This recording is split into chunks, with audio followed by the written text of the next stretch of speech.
আপনারা দেখছেন তেঁতুলিয়ার চা বাগান।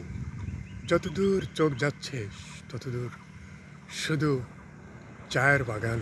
দেখেন কত সুন্দর করে চা বাগান তৈরি করা হয়েছে। সবুজ চায়ের পাতা সংগ্রহ করা হবে এই বাগান থেকে। পঞ্চগড়ের তেঁতুলিয়া উপজেলার এরকম হাজারো চা বাগান তৈরি হয়েছে, দেখতে পাচ্ছেন।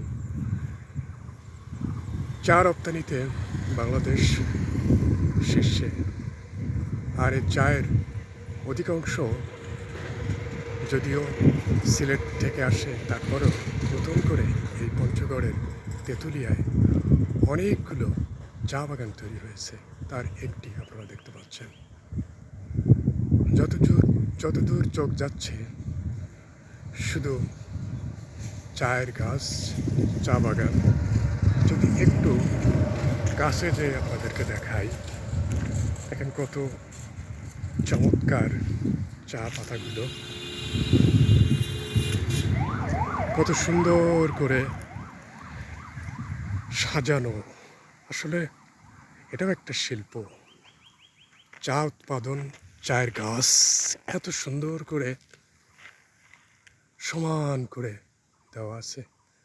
আসলে আশ্চর্য, যারা এই চা চাষি চায়ের গাছ তদারকি করছেন, রক্ষণাবেক্ষণ করছেন, তারা আসলে অনেক অনেক সুন্দর মনের মানুষ। দেখতে পাচ্ছেন চায়ের বাগান, তেঁতুলিয়ার চায়ের বাগান। এটা তো আমি রাস্তার দক্ষিণ পাশ দেখাচ্ছি। পঞ্চগড় থেকে তেঁতুলিয়ার আসার পথে ঠিক তেঁতুলিয়া শহরের 1.5 কিলোমিটার সামনে এই বাগানটা অবস্থিত।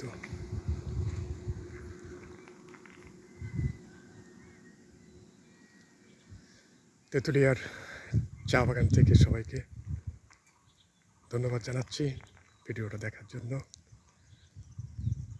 সত্যি আমার খুব ভালো লাগলো, তাই চেষ্টা করলাম আপনাদেরকেও আর একটু দেখানোর জন্য। এরকম অনেকগুলো চায়ের বাগান এই তেঁতুলিয়ায় তৈরি হয়েছে। নববর্ষের এই দিনে মনটাকে আরও ভালো করার জন্য অন্তত একটা ভালো জিনিস আপনাদেরকে দেখাতে পারলাম। দেশের উন্নয়নের জন্য, দেশের রপ্তানি পণ্য, দেশের আয় বৃদ্ধির জন্য চা গাছের, চায় পাতার অনেক অবদান। ধন্যবাদ জানাচ্ছি যারা এই চা বাগানকে রক্ষণাবেক্ষণ করছেন তাদেরকে। আসলে তারা অনেক উঁচু মনের মানুষ। সবাই ভালো থাকেন, সুস্থ থাকেন। পঞ্চগড়ের তেঁতুলিয়ার এই চা বাগান থেকে সবাইকে ধন্যবাদ জানিয়ে শেষ করছি। আসসালামু আলাইকুম।